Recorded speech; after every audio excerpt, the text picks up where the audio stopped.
hari ini kita akan melihat buah roh kebaikan.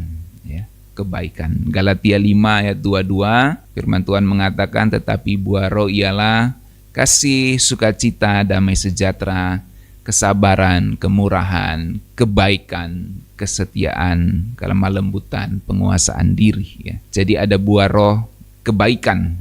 Saudaraku, pernah nggak dengar kalimat ini ya? Dia orangnya baik, nggak pernah ganggu siapa-siapa gitu ya. Dia mah orangnya baik gitu, nggak pernah dia ganggu siapa-siapa. Nah, dunia sering menggunakan kata baik sebagai nggak nyusahin. Ya, sebagai nggak nyusahin lah ya, nggak bikin ribut, nggak jahat.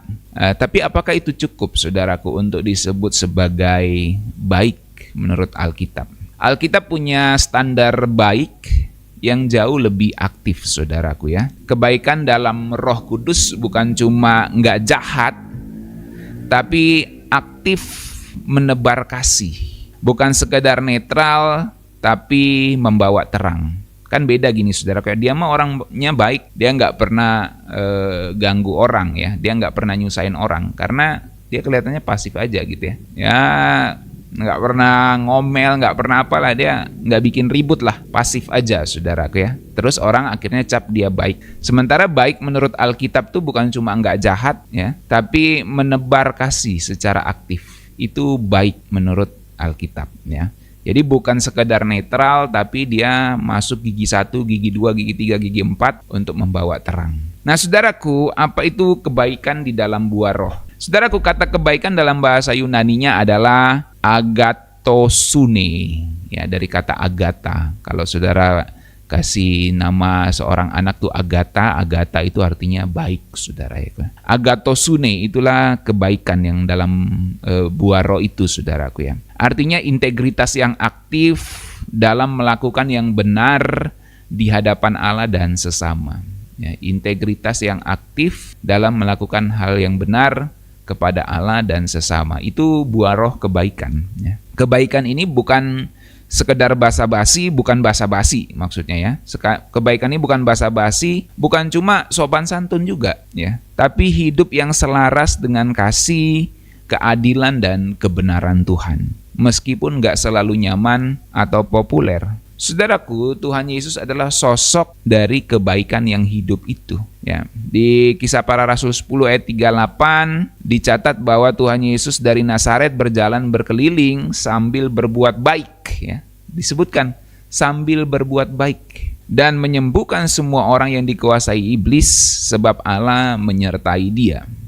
Jadi Tuhan Yesus berjalan dan berbuat baik. Bukan nunggu secara pasif disebut sebagai baik, tapi dia secara aktif menebarkan kebaikan Tuhan ya. Jadi bukan dia pas mood aja, aduh aku lagi mood nih, suka berbuat baik ya. Bukan seperti itu ya. Jadi bukan karena juga dia orang yang layak untuk berbuat kebaikan ya. Bukan karena kita layak untuk berbuat kebaikan sehingga ada buah roh kebaikan itu. Tapi Tuhan Yesus dalam hal ini di Kisah Rasul itu aktif mencari, menyentuh, menolong dan memulihkan, dan itulah yang disebut sebagai buah roh kebaikan sejati ya.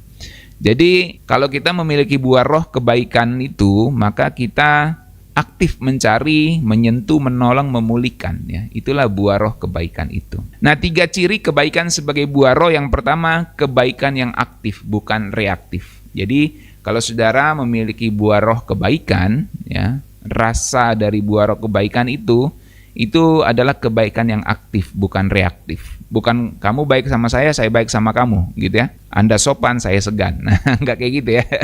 Ya, itu norma dunia yang umum dan itu baik ya. Enggak salah. Tapi kebaikan dalam Alkitab itu standarnya lebih tinggi. Dia kebaikan yang aktif, bukan reaktif. Jadi dia tidak terpengaruh sama aksinya orang kepada dia, ya. Jadi orang bisa berbuat jahat tapi dia tetap tebar kebaikan. Jadi kebaikannya itu aktif, bukan reaktif. Kalau reaktif itu kan karena sebuah aksi, kan aksi reaksi. Saya beraksi karena saya bereaksi karena kamu beraksi. Kamu beraksi sesuatu sama saya bereaksi gitu. Nah, itu aksinya itu bukan kebaikan gitu ya di situ, karena dia reaksinya itu bukan kebaikan karena dia bereaksi terhadap sebuah aksi saja. Tapi buah roh kebaikan tuh dia aktif, saudaraku. kebaikan yang aktif, kebaikan yang aksi ya, aksional lah kalau kita mau pakai istilah itu. Dia bukan yang reaktif ya. Nah, orang yang penuh Roh Kudus itu nggak nunggu situasi ideal buat berbuat kebaikan ya. Dia inisiatif, saudaraku. Jadi kalau saudara punya buah roh kebaikan, itu saudara akan dipenuhi dengan inisiatif untuk berbuat kebaikan. Contohnya orang Samaria yang baik hati itu, yang diceritakan Tuhan Yesus, dia nggak nunggu dipanggil ya, nggak nunggu dipanggil, tapi dia langsung turun tangan. Lukas 10 ayat 33 saudara baca ya. Itu kebaikan yang aktif, bukan yang reaktif. Yang kedua saudaraku, kebaikan yang sebagai buah roh itu adalah kebaikan yang tegas dan benar ya. Jadi kebaikan yang tegas dan benar itulah buah roh kebaikan. Kebaikan bukan berarti selalu manis, jangan saudara salah paham ya. Oh, kebaikan tuh berarti selalu manis, lembut gitu ya. Jadi kebaikan tuh nggak selalu manis.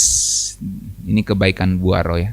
Kadang kebaikan itu terekspresi dengan cara menegur, dengan tegas. Kadang kebaikan itu harus berkata tidak untuk sesuatu yang memang melawan kehendak Tuhan. Dan dikatakan tidak itu adalah demi kebenaran, saudaraku. Itu buah roh kebaikan. Jadi orang baik kalau menurut standar dunia adalah yang selalu ya baik-baik aja gitu ya. Nggak ganggu, nggak nyusahin orang, nggak jahat. Tapi kebaikan yang di dalam Alkitab sebagai buah roh itu kebaikan yang tegas dan benar. Ya. Dia nggak selalu manis, tapi kadang dia menegur dan berani berkata tidak demi sebuah kebenaran. Efesus 5 ayat 9, karena terang menghasilkan segala kebaikan, keadilan, dan kebenaran. Jadi kebaikan pasti akan selalu diikuti oleh keadilan dan kebenaran. Yang ketiga saudaraku, ciri dari kebaikan sebagai buah roh bukan cuma kebaikan yang aktif, bukan cuma hanya kebaikan, ciri maksud saya ulang, ciri kebaikan sebagai buah roh adalah kebaikan yang aktif bukan reaktif. Lalu kebaikan yang tegas dan benar, dan yang ketiga ini adalah kebaikan yang konsisten, bukan musiman. Karena ada orang musiman baiknya, saudara.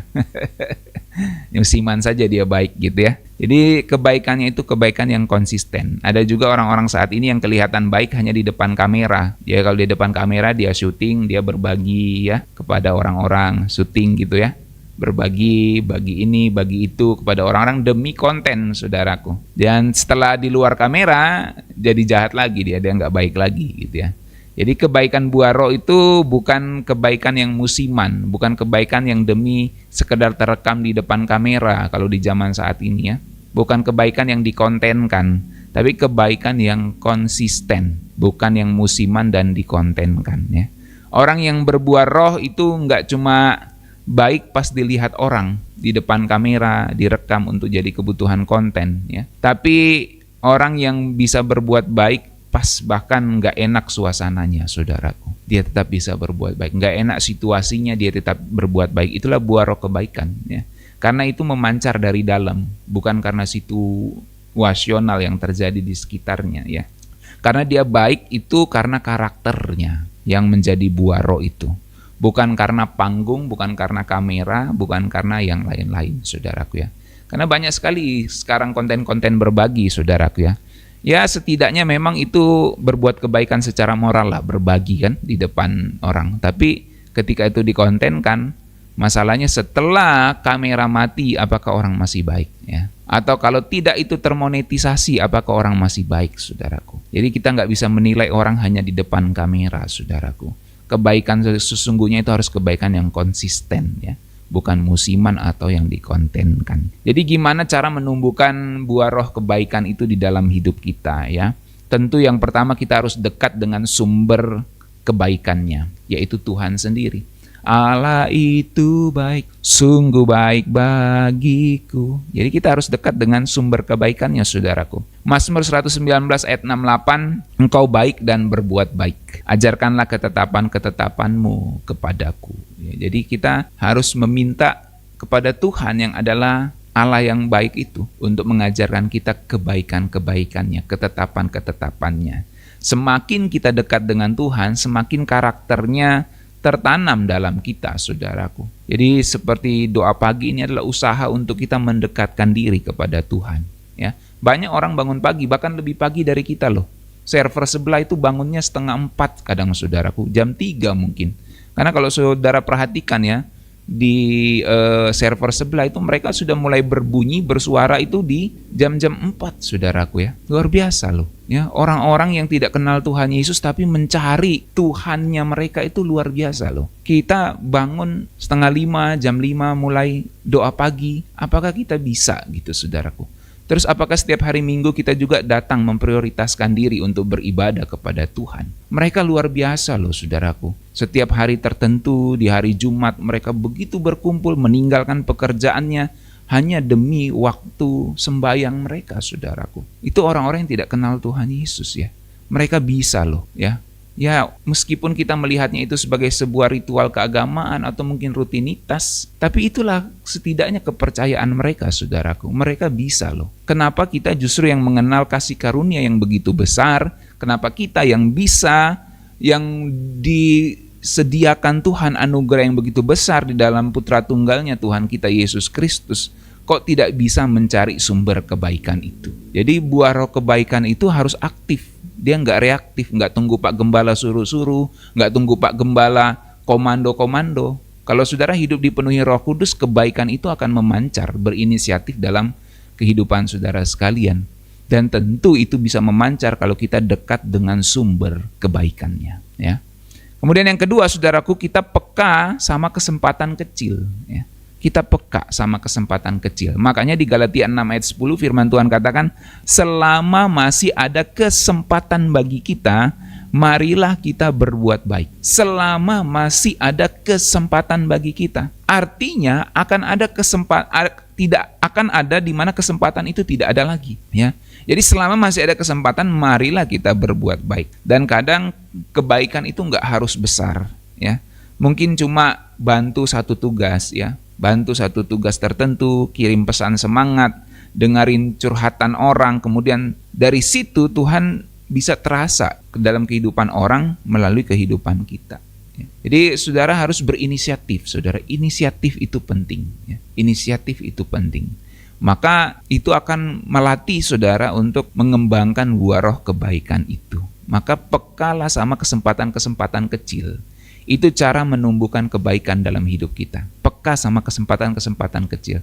Ini ada peluang nih, saya harus bantu. Ini ada peluang ini, saya harus berinisiatif, saudaraku ya. Jadi itu menumbuhkan buah roh kebaikan. Kalau kita pasif, reaktif saja, tunggu disuruh, tunggu di komando, maka kita tidak akan bisa menumbuhkan buah roh kebaikan. Karena kebaikan itu bukan sesuatu yang hanya bagi-bagi duit, bagi-bagi handphone di depan kamera, saudaraku, enggak. Kebaikan itu mengandung sebuah aksi inisiatif ya, meskipun itu tidak di depan kamera, saudaraku.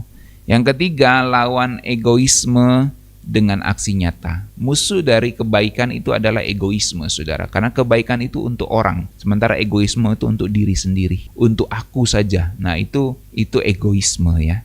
Maka lawan egoisme itu dengan aksi nyata. Kebaikan itu selalu menuntut pengorbanan. Tidak ada kebaikan yang dilakukan yang tidak menuntut pengorbanan, saudaraku. Ya, butuh waktu, butuh tenaga, butuh bahkan kadang reputasi kita yang harus kita tanggalkan, bahkan butuh materi yang kadang kita harus korbankan, saudaraku. Tapi buah roh kebaikan itu pasti akan memancar dalam hidup kita kalau kita siap untuk berkorban. Ya. Jadi buah roh itu akan bikin kita, buah roh kebaikan itu akan bikin kita rela berkorban demi orang lain. Ya, itulah buah roh kebaikan. Ya. Maka coba kita refleksikan pagi hari ini, saudaraku. Apakah aku selama ini baik hanya karena nggak ganggu orang? Suatu kebaikan yang pasif, ya memang masih baik lah ya. Tapi itu bukan buah roh kebaikan. Ya. Apakah selama ini aku disebut baik hanya karena nggak ganggu orang? Apakah kebaikan dalam hidupku terlihat dalam tindakan nyata, bukan sekedar niat? Benar-benar ada aksi itu. Lalu di mana aku bisa menyalurkan kebaikan dalam hidupku, kebaikan yang adalah buah roh itu hari ini, sepanjang hari ini. Ya. Mari kita renungkan bersama-sama, saudaraku, tentang buah roh kebaikan ini. Kebaikan itu bukan cuma soal sikap yang manis, tapi hidup yang jadi berkat. Bukan hanya sikap yang manis, tapi hidup yang jadi berkat. Kalau Roh Kudus tinggal di dalam hidup kita nggak akan cuma jadi orang baik, tapi jadi agen kebaikan Tuhan yang nyata di dunia ini. Mari kita berdoa.